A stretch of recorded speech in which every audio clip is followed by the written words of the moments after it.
Hello, African fight fans. Welcome back again to the African Fighters Podcast. I'm your humble host, Jabro Aminu, and today, again for the second time running in as much as a week, I have my co-host with me. That's Toby Aderemi. Toby, how are you and how is Lagos? Fine, Lagos is nice. It's amazing. Nice to be here again. Oga, stop the lie. Stop the lie. We were supposed to do this pod an hour ago, and I was dude, come on, let's chat about fights. And you are telling me, I need 30 minutes. I'm stuck in Lagos traffic. Isn't that what happened? It's part of it now. The traffic is now part of it. Oh, so inside the enjoyment, so now you enjoy traffic. Traffic is something that you adore about Lagos. What can we do? Oh yeah, no. No wahala. Ladies and gentlemen, without taking too much of your time, we're just going to get straight into the first topic of today. I think we should talk about Francis Ngannou first. We have been monitoring Francis Ngannou's situation, and it's just starting to become a bit alarming for us, for me per se, because you guys already know the backstory. Francis Ngannou left the UFC, took a gamble on himself, and now he's not doing the boxing that he said he was going to do. Mostly because Tyson Fury is somebody that you cannot count on. He has showed that time and time again. We heard some things about Deontay Wilder. We heard some things about Anthony Joshua. But at the moment, there's something going on within the heavyweights of boxing with Saudi. They are trying to do a tournament. It's a whole different conversation if we get into it. That means that Francis Ngannou's boxing showcase will take a back seat for now. Now, when we change the combat sports, we move into we saw reports of Benoko FC, BKFC president saying Francis Ngannou's asking money is ridiculous, and we haven't really heard anything else from PFL, because PFL is another new kid in the block kind of MMA situation with the recent acquisition of Jake Paul, and apparently they are not too shy to throw money at fighters. So that was another potential there. And then another third thing is, recently Dana White came out and said, not really came out, he was asked about Francis Ngannou in one of the press conferences, and he said that Francis Ngannou is done fighting in the UFC. Even if he comes back, nothing is going to happen. So now it's starting to look like the gamble that Francis Ngannou took is not really paying off very well. Is this cause for alarm? We African fight fans, should we start being what is going on, or should we just keep calm and we shouldn't panic? What do you think?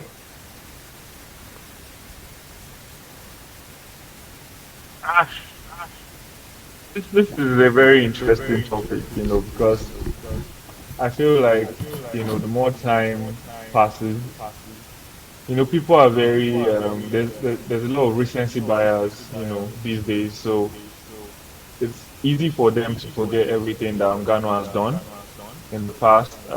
I wasn't a big fan of him leaving the UFC because if you look at it, at the end of the day, everybody's trying to get to the UFC. So it's not like there are a lot of other good options out there, MMA-wise.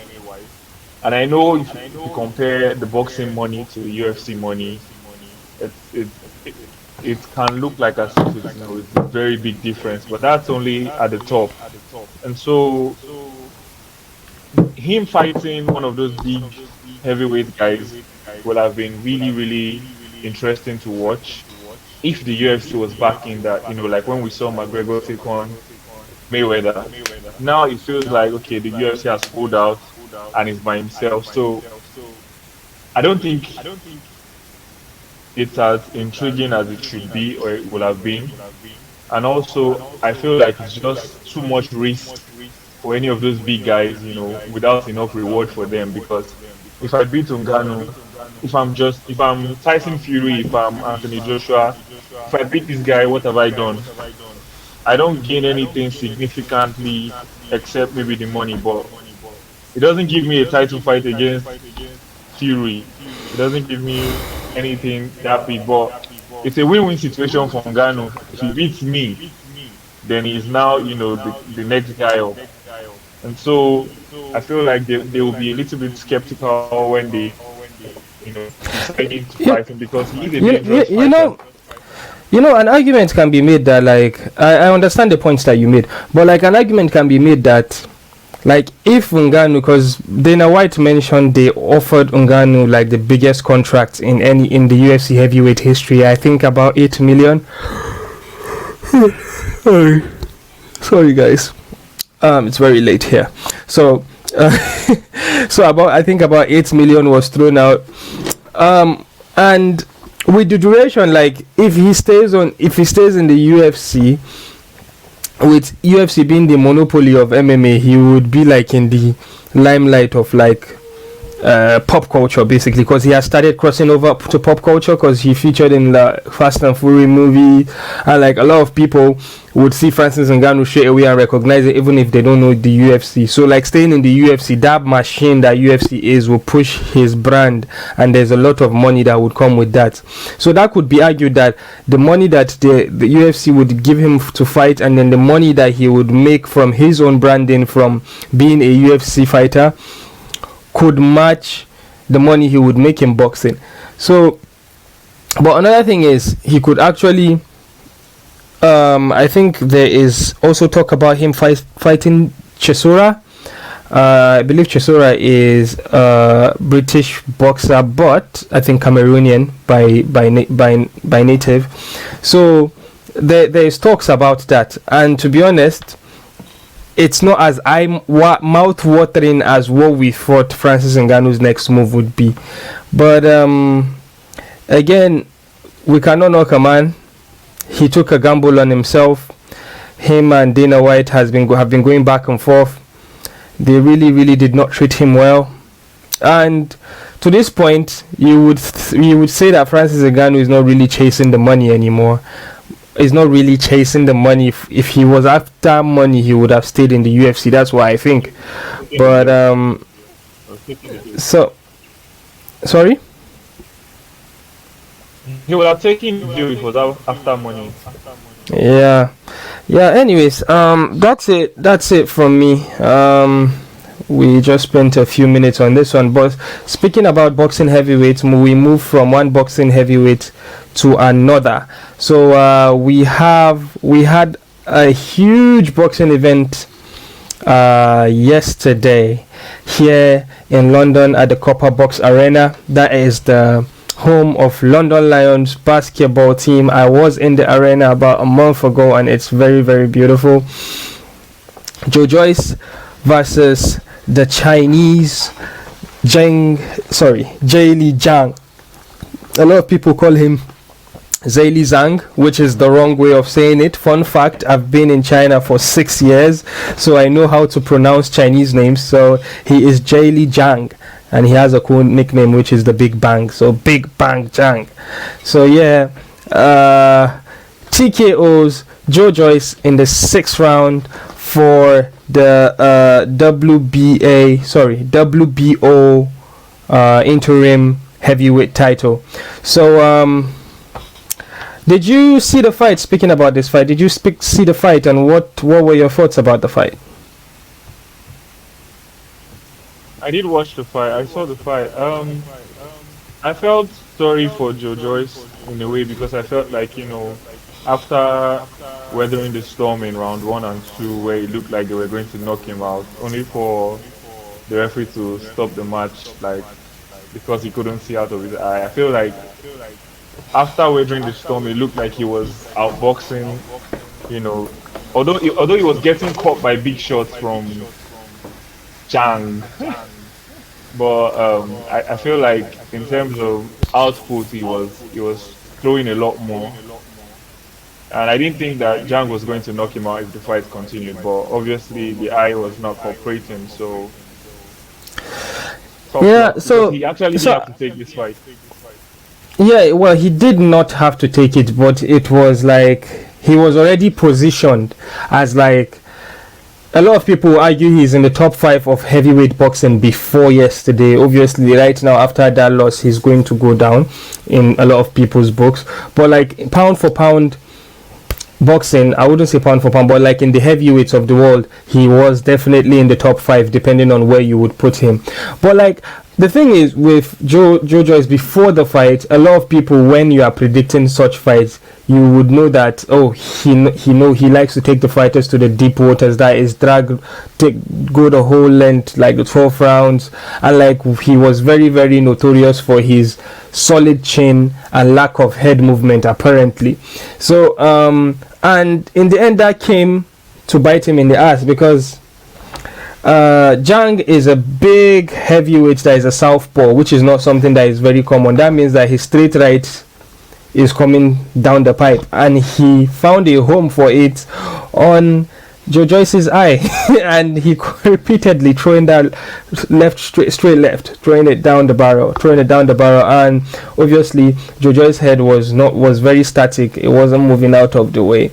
So if you know how fighters are, if the ref would have allowed the fight to continue, Joyce would definitely want to fight, but he couldn't see the straight left coming anymore. In the 6th round, when the ref like asked the doctor to check, he was like, yeah, I can see, and they let it go. You could clearly see that the straight left was just coming. He couldn't see it coming. It was just landing repeatedly on the eye. So I really, really, really do feel bad for Joyce, because he as you said earlier, he did gamble. So now he has taken the interim WBO title away from Joyce, that is Zhang. So now what is going to happen is the fact that the champion of the WBO, we know, is Alexander Usyk, and he is like in a negotiation currently with Tyson Fury for that unification fight. So what would be next for Zhang? Because Zhang is 39 years old. He's going to be turning 40 very soon. And with the way boxing heavyweights are, they fight maybe once a year, the champions that is, or twice a year at most. And like, if Usyk and Tyson Fury enter business, they'll at least fight twice. At least twice. So obviously that wouldn't favor Zhang. But I think he has something going on for him, which is he is from China, and every business in the world wants to take from that China apple, that China market, right?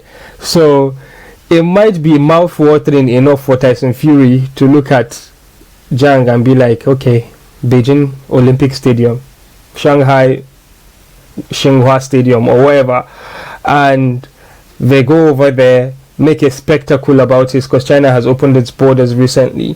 So yeah, I guess I've taken the microphone and I've gone down the hill with this conversation. But what do you think about what is probably next for Joyce, and what is probably next for Big Bang Zhang? Why do Bushi? All right. The contract they signed has a mandatory match, so I believe that's going to happen next. You know, post-match, they both agreed that they were going to run it back, and I think so. There's no point in Zhang looking too far past Joyce right now. He just needs to, you know, get back in the gym, because I can promise you the Joyce you're going to see in the rematch are just to a lot of things that he saw in the first fight, and so it might not be the same fight for him. And yeah, I think he just needs to prepare for Joyce. And then when it comes to negotiating with Tyson Fury, oh my god, we know what it can be like, so I don't even know what to expect. Yeah, yes indeed. We've seen Tyson Fury with his antics about fighting. Will I fight you? Will you fight me? Sign the contract. We know how he is. So yeah, poor Francis Ngannou believed in Tyson Fury and he left his UFC contract. Anyways, that's a different conversation. All right, then moving on. I guess this isn't. We're going to talk about Themba Gorimbo training with Colby Covington. I guess there isn't really too much to talk about it. This is more of a reaction. So this is something that we never thought we would see. Themba Gorimbo, former EFC welterweight champion, and EFC, that's EFC Africa welterweight champion, EFC worldwide they call it, and currently UFC fighter. He is from Zim. That is short for Zimbabwe. He's our boy. We've had him on our show a couple of times. So he had his first fight in the UFC. It was a loss. They put him there. They're putting in there with not a very favorable matchup for him, because the guy they put him in was a grappler, I think, and he lost. And recently we saw him in the gym. There were videos of him and Colby Covington training, and when we posted it in our channel, in our Instagram, a lot of people were like, "Oh, you training with a traitor," and all that. And there were still a few people that were saying, "Oh, Colby Covington is really a nice guy." Did you find it weird seeing Themba Gorimbo and Colby Covington, who is Kamaru Usman's arch nemesis? Did you find it weird? Not really, to be fair. We've seen fighters train with one another, and I think he needs it. At the end of the day, like, if you can look past all the antics of Colby Covington, he's really a good fighter. You know, he's one of the best in the UFC. So the opportunity to learn from, work hard with Colby. We know he has like one of the best motors in the sport. So just being able to work with him and train with him, I know he will only get better. So at the end of the day, it doesn't matter how you sharpen your skills, as long as you get the job done. So I'm pretty happy for him. Yeah, I'm happy for our boy Themba Gorimbo. Looking forward to seeing him back in the squared circle. No, actually, back in the octagon, the UFC octagon. And I hope the next fight will be much favorable for him stylistically. And yeah, you get that first W in the UFC. Let's go, Themba. Make sure you get that 50k. That is the bonus. So yeah, speaking about Africans, we move into another African conversation, which is AKO. AKO is an MMA promotion in Lagos, Nigeria, where Kamaru Usman is heavily involved with. They've recently, last year, they did 3 shows in Lagos, and we saw a progression in fight quality. We saw progression in talent. We saw progression in their production and live TV and all that. Before we get into this AKO announcement, did you have any chance to be at any AKO show? Not live, but I watched the show. I watched the on TV. So you are in Lagos. You are an MMA fan, and you did not go to the event. I don't know. I can't remember exactly what went down, but I wasn't able to be there physically. Well, but don't worry. The next one, I'm planning on going. Don't worry. We are making an announcement here.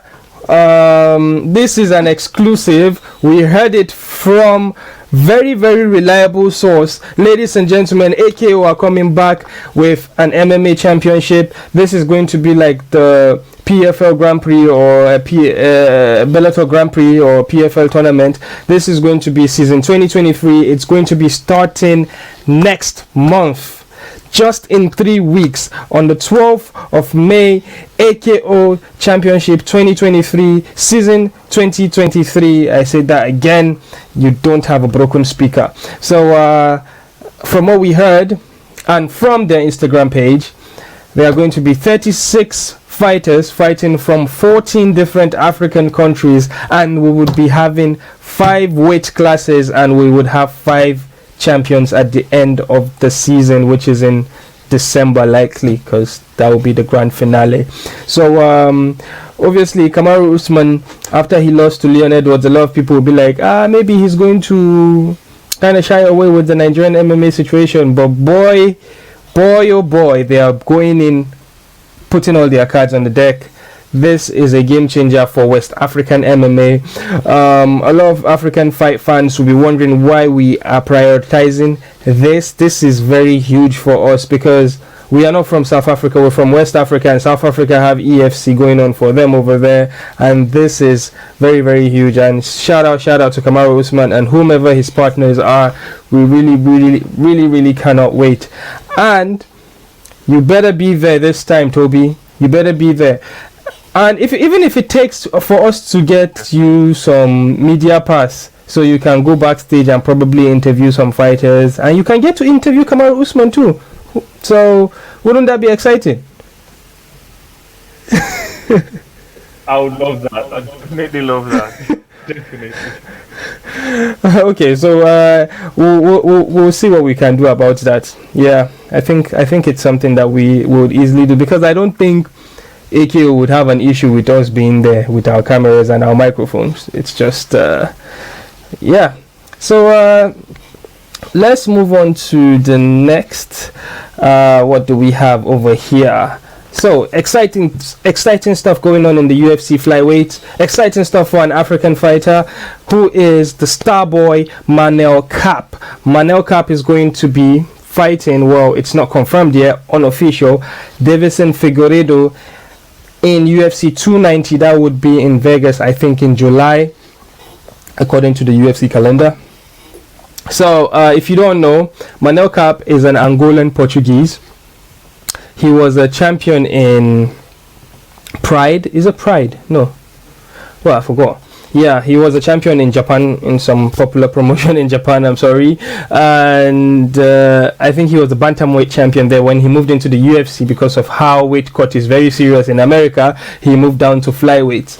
And now, after Daveison Figueiredo, fresh out of fighting Brandon Moreno 4 times straight, he is going to be fighting for a non-title fight. For this will be his last 6 fights were championship fights. Now this fight will be a non-championship fight, and that would be with Manel Kape. A lot of people were saying Figueiredo was going to move to the bantamweights, but apparently, according to reports, is that Figueiredo has decided to stay with the flyweights. So first of all, before I ask you this question or this prediction that I have, I would ask you first, what do you think about this news? How excited are you? I'm very excited for him, but I'm also aware of the fact that Figueiredo is a difficult fight, man. He's so well-rounded. I feel if he can find a way to win, it will do amazing things for his career in the UFC. You know, he's definitely going to be in the conversation for a title fight if he can find a way to win. But you know, we do see the mountain that he has to climb, and Figueiredo is no small task. But I think it's definitely possible, you know, if he gets his game plan right. Well, I would say this is something that he has been calling for since he came into the UFC. Like, the UFC were not even really playing with him when he came. They were throwing him against the big guns when he arrived. The Pantoja that is going to fight Moreno for the title, he had already fought Pantoja, which was a very, very controversial decision. We thought that he won. He is very, very capable of beating Figueiredo, and as you said, it will do big things for him. I'm really excited for Starboy. Well, again, fingers crossed. This hasn't been official yet, but seeing this news is something that got us super excited. But my thing is, here's my thing: Figueiredo and Manel Kape have both missed weight in flyweight. Now, I think the probability of one of them missing weight is very high. Inside 2 of them, who do you think is going to miss weight? We can bet on it. Who is going to miss weight? You know what? I'll say Figueiredo. I think he might just underestimate him and, you know, not be mentally prepared. You know, after fighting 4 times Brandon Moreno, 3 of them, I think all of them were for the title. You know. Yeah, so all four of them were the title. It's going to have to change his. Yeah, so he's going to have to change his mindset now. Like, you know, I'm no longer in the championship conversation right now, and that might be difficult for him to do. So, if anybody's going to miss weight, I think it's going to be him. I mean, if Starboy should miss weight, I'll be really surprised. This is the fight of his life. So. Yeah, well, That's right. Because Figueiredo, when he missed weight, it was a championship fight. He won. I think he won. Wait, wasn't he? Didn't he lose weight, miss weight in the championship fight? I think he did, right? And man, I can't remember how that went. But anyways, this is exciting. We cannot wait for it. And I think we've covered everything. Oh, there's one more. We've got more details on Dricus Duplessis and Israel Adesanya. Well, it's nothing special really. Izzy hopped on I think MMA Hour, and he made a remark. We posted it on our Instagram. A lot of comments are there with people with different opinions. It's all about the sensitive issue, the sensitive racial issue around the whole Izzy versus Dricus Duplessis, the whole storyline, how exciting it's gonna be for fight fans in Africa, and the potentials of it happening in Africa. So, Dana White, after last night, after Holloway's fight, mentioned that Izzy wants to get back in there, so we might see him at the end of summer, so like a couple of months from now. And the UFC Africa thing, I think UFC are going to take their time before anything actually happens. And I think if Izzy versus Dricus happens, it's not going to be in Africa, unfortunately. We would want it to be there, but the way that is moving, the way Izzy is itching to get back in there, and the way Dana White wants him to get back in there, I don't think the UFC will be ready to do it in Africa. Regardless, why we brought this topic is because Dricus mentioned in his interview that he never said Izzy, Ngannou, or Kamaru Usman were not Africans. He just said that the title would come to Africa for real. Well, we don't have to get into this. We spoke about this in the last podcast, and you were you're not really a big fan of Dricus, are you? No, not right now. Yeah. So, but what do you think? What do you think about his remark? He's saying he didn't call them. He didn't say they were not Africans. He just said that. You know what he said. What do you think about that? Yeah, I listened to it was, I think, a 30-minute interview with the MMA. He tried to explain what he meant, but every time I feel like, okay, I understand what you're saying, and then he ends it with, take the belt back to New Zealand, that's where you're from. I'm like, oh my god. So, it's like, I don't know, man. I don't think the fight is going to happen soon anyways, because I know currently Dricus is recuperating. He had a surgery on his nose. Yeah, I was going to touch on that. He needs one more fight to get the title shot. Yeah, Dricus's coach. Needs one more fight.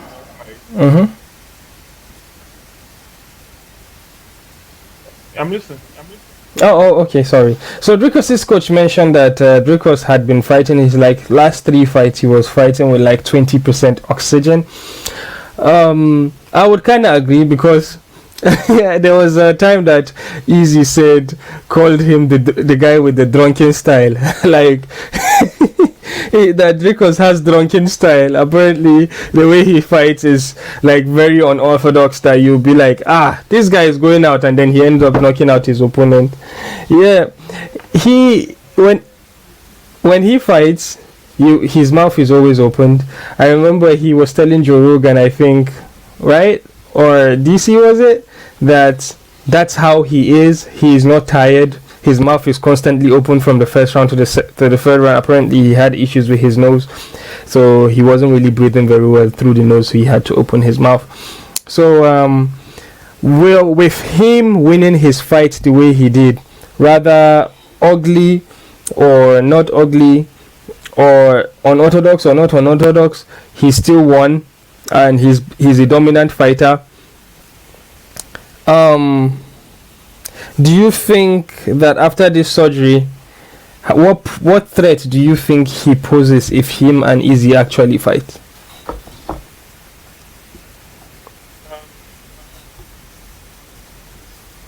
He's if there's anything I can say about Dricus, is the fact that he's a dog. Like he won't back down. He's not afraid of anybody in the cage. If you want the slug first, he'll give it to you. If you want technical fight, and I think Izzy's takedown defenses, it has improved a lot. But I still think Dricus might just be the best wrestler. Might be the better wrestler rather out of the two of them, and that might be where his advantage lies. So, but we've seen a lot of people try to wrestle Izzy, so I don't know. He's going to have to do something special. Yeah, well, I don't want us to do a deep dive with this fight, but Izzy is clearly a better striker, and as you said, Dricus might be the better grappler. So, well, is the better grappler, not might be the better grappler, because we haven't seen a lot of grappling from Izzy anyways. So it's really interesting. I really, really wish from my heart I want it to be in Senegal so bad, because I would definitely hop on a flight and go there. I've always wanted to go to Senegal for holiday. So if it's in Senegal, my brother, we'll go and collect MMA, we'll go and collect UFC press pass, and we'll go in there and represent. I really, really, really want this narrative to continue going, this Dricus Izzy narrative. We've heard from Dricus now. I think Izzy will probably, well, if he gets asked, he probably will talk about it, but we really, really want to say oh gosh, I'm so sorry, fight fans. I'm sorry, Toby. Yeah, ladies and gentlemen, if you've got anything more you want to talk about, head on to our comment section, do all the good things for us, like and subscribe. Toby, you have anything else you want to say before we leave? Not really. Good luck to Starboy. Starboy Manel